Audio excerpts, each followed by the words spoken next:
Corporación Inmanente. Presencia internacional en medios.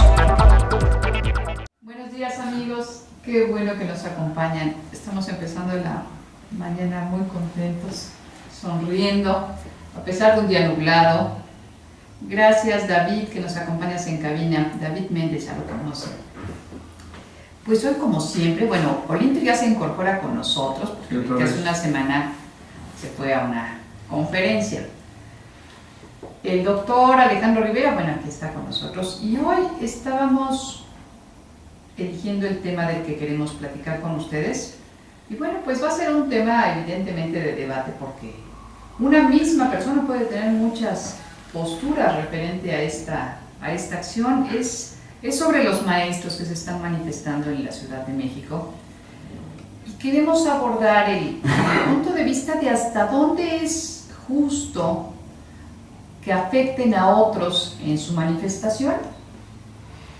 Entonces, pues empezamos con las opiniones. ¿Quién quiere empezar? Me parece que el asunto es harto complicado, porque convergen en esto una serie de dimensiones que lo hacen así, muy complicado. Lo que tú estás, a mi juicio, comentando es si tienen o no derecho a manifestarse. No, por supuesto que tienen. Eso es un derecho universal. Más bien ¿no? afectar. Ahora, la cuestión es el cómo. Fíjate que yo me he de repente planteado el asunto, ¿cómo es que se debe manifestar uno ante algo que eventualmente puede sentirse como una afectación a los derechos, una afectación a ciertas conquistas laborales, o a mi libre tránsito, o lo que tú quieras y mandes, ¿no? Yo creo que a veces he pensado que hay una diferencia entre manifestarse y otro, ya es la inconformidad, ya con características violentas. Mira, yo creo que el asunto es complejo. Si yo lo veo nada más con la afectación a la gente que tiene sus negocios en las calles de allá del DF, a la gente que perdió vuelos, a la gente que incluso tal vez murió por una falta de atención, por no llegar a tiempo a la Cruz Roja o al hospital, o porque la gente se vio afectada en sus ganancias porque faltó al trabajo, o porque llegó tarde, etcétera, etcétera, una junta importante, pues sí es una cuestión que a todas luces es una monstruosidad. Ellos sí tienen derecho a manifestarse, pero como dice Alejandro, aquí, ¿y quién me escucha a mí? Ellos se quejan, es que nadie nos ha escuchado. Y quien no escucha a mí, a los múltiples miles y miles y miles de ciudadanos y ciudadanas que resultaron afectados.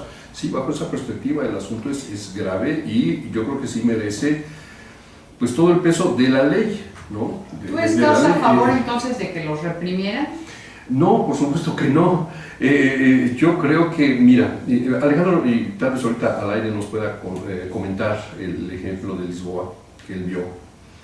Es donde la gente es no reprimida, sino ordenada. Hay un orden, y hay una cuestión que caracteriza a varios países europeos, y en algún momento incluso, admitámoslo, yo creo que incluso hasta en los Estados Unidos, que hay muchas cosas que son deleznables, ¿no?, de los Estados Unidos, pero hay otras que son plausibles. A mí me comentaba una amiga que en California una vez vio cómo cuando llegó a un supermercado vio a unos policías que estaban condenando a una señora que quitara su puesto de cassettes y de discos que tenía afuera. Entonces ella se metió, cuando salió dice que quedó asombradísima a ver que los policías estaban acomodando en unas cajitas sus cassettes y sus discos, y le pidieron a la señora que se retirara, pero ellos se estaban acomodando. En cambio, si nosotros vemos, por ejemplo, el trato que le dieron al niño allá en Villahermosa, a un niño que no tenía para su escuela, y que llegó la autoridad municipal y a punta de ofensas, de jaloneos y de un atropello brutal, ¿sí?, a los derechos del niño, a su seguridad, porque fue un acto violentísimo. El niño terminó llorando, asustadísimo, porque no entendía nada. Eso fue un video que corrió por las redes. Esto que vio mi compañera en Estados Unidos, aquí en México no sucede. Aquí las autoridades municipales, ¿cómo recogen o cómo le piden a la gente que pone sus puestos indebidamente en la calle? No les piden nada, era con una fuerza verdaderamente bestial. Entonces, yo creo que debe ser una cuestión de correspondencia. Si a mí me piden el respeto por los derechos de los demás, es muy cierto, pero la cuestión es que hay una violencia escondida. Muchas veces es la afectación a los derechos. A veces yo veo, que los ciudadanos en general nos hemos vuelto, y aquí será lo rico de la discusión, personas islas, personas que ya no me importan los demás. A los maestros como conjunto no les importó afectar los derechos de los demás, pero tampoco a los que circulaban por ahí les importa un bledo, un cacahuate, las condiciones en que viven. Sí, muchos maestros, sí, yo sé que muchos maestros son los vividores y son una punta de irresponsables. Yo los he visto, yo he trabajado con maestros y es increíble que a nivel magisterial muchos de ellos no saben leer, no saben respetar puntos, comas, diciendo ya como maestro, diciendo aiga, ¿no? Pero más sin encambios. Con la herencia de las plazas, no, bueno, no se dice. Pero dicen, pero más sin encambios. Maestro. Aigre. Sí. ¿Qué diría usted un refresco? O sea, es increíble, sí, pero muchos no. Muchos no. Yo creo que también no se vale, porque parece, no se vale generalizar. Y por otra parte, y con los que vieron mi comentario introductorio, el hecho de que también fueron víctimas de otra violencia los maestros.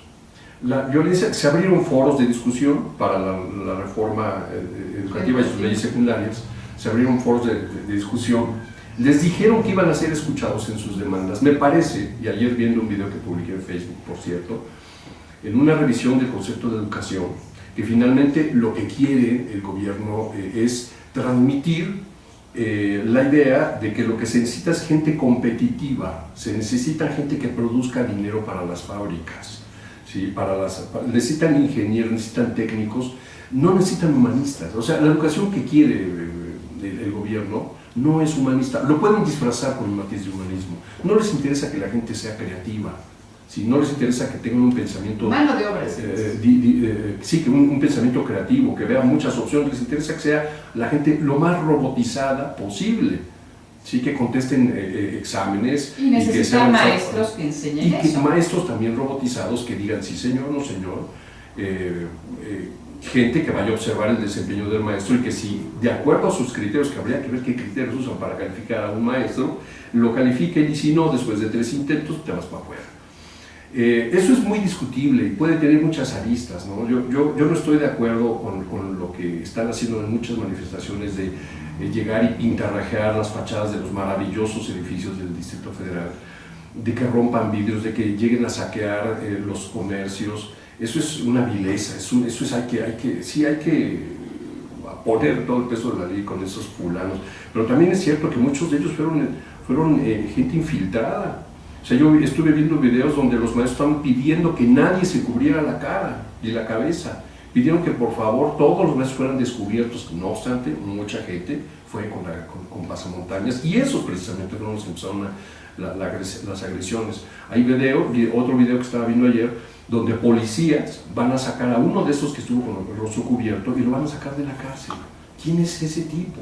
O sea, hay una serie de dimensiones aquí perversas, oscuras, extrañas, que yo creo que por eso en la revisión de esto que estamos viendo con los maestros y con muchos otros, con el mismo pueblo mexicano, es un horror. Por ejemplo, lo que están haciendo las compañías mineras en el norte de México. ¿Y quién escucha a los pueblos que están siendo verdaderamente lacerados, masacrados? Aquí en el norte de México, de Puebla, en la zona no recuerdo, en el norte, por la carretera interserrana por ahí, se quería establecer una compañía minera. Iban a afectar los mantos acuíferos de por allá. Los lugareños dijeron que no la querían. Pues dijeron, pues esto se hace porque se hace. Parece que es una compañía de Slim o algo de por ahí. Incluso llegaron los de la compañía y cerraron caminos. A la gente del mismo lugar no le permitían el paso. Así de arbitrario. Así, y en el norte se han acabado pueblos, las compañías mineras. ¿Y esa gente quién las escucha? Ese es el problema. ¿Tú qué opinas, Alejandro? Bueno, yo quisiera tener una perspectiva histórica de este asunto, porque nos puede sorprender y se nos olvida mucho la historia. desde las revueltas por la imposición de Ra como dios y quitar a Amón como el dios principal de los egipcios, hubo una revuelta cruenta en el Egipto del Imperio Medio, de las que registra la historia. Las revueltas de los estudiantes en la Universidad de Padua, cuando empiezan a crearse las universidades en Bolonia, Padua, eran famosas las revueltas de los estudiantes demandando libertades para discutir y debatir en aquella época los planteamientos aristotélicos, por ejemplo, ¿no? ¿Cómo nacen las grandes revoluciones? ¿Cómo nace, por ejemplo, el Taylorismo en Inglaterra cuando empieza la revolución industrial? Las máquinas nos van a acabar, decían. Y Taylor, uno de los representantes de esto, empiezan a tratar de destruir las máquinas para que no se corriera a los obreros, que por cierto tenían jornadas hasta de 12 horas diarias, incluyendo los domingos. Había trabajo para los niños desde los 7 años, por ejemplo, en la Inglaterra victoriana, ¿no? La revuelta de los boxers en China, porque el gobierno chino prohibió ya la exportación del opio, y entonces los ingleses dijeron: ni más paloma, ahí vamos, ¿no? Y hubo una revuelta popular impresionante. ¿Cómo empieza la Revolución Mexicana? Igualmente, o sea, un levantamiento de que ya estamos altos, y Madero encabeza una idea muy nebulosa de lo que es la democracia. Y empieza la Revolución Mexicana. No nos detenemos en los detalles, son muchísimos, ¿no? Pero Victoriano Huerta lo manda a fusilar, etcétera, etcétera, y luego llega un periodo de construcción de una nación. Todavía recordamos, por ejemplo, cuando los maestros rurales llegaban a los pueblos y les cortaban las orejas y la nariz, porque decían que traían el pecado. Y empieza un fenómeno también social importantísimo con Plutarco Elías Calles, cuando se genera la Guerra Cristera. Y entonces también hay una asomada aquí terrible. Por cierto, en la Catedral de Puebla se cerró como 2 o 3 años totalmente, y un fotógrafo poblano de apellido Varillas, quién sabe cómo le hizo, empieza a hacer desnudos dentro de la catedral, que son unas fotografías, por cierto, muy poco conocidas, pero yo ya tuve la oportunidad de verlo, de desnudos femeninos muy bien hechos, pero dentro de la catedral, en plena Guerra Cristera, que Puebla no tuvo realmente un problema así grave. Hay que recordar también que cuando Prusia vence a Francia ahí en la entronización del Segundo Imperio con Napoleón III, Francia firma la rendición ante Prusia, pero los parisinos dicen: no, tú no firmas ni más paloma, el orgullo francés está de por medio, y se niegan a obedecer al gobierno prusiano y francés. Y se hace la Comuna de Corporación Inmanente. Presencia internacional en medios.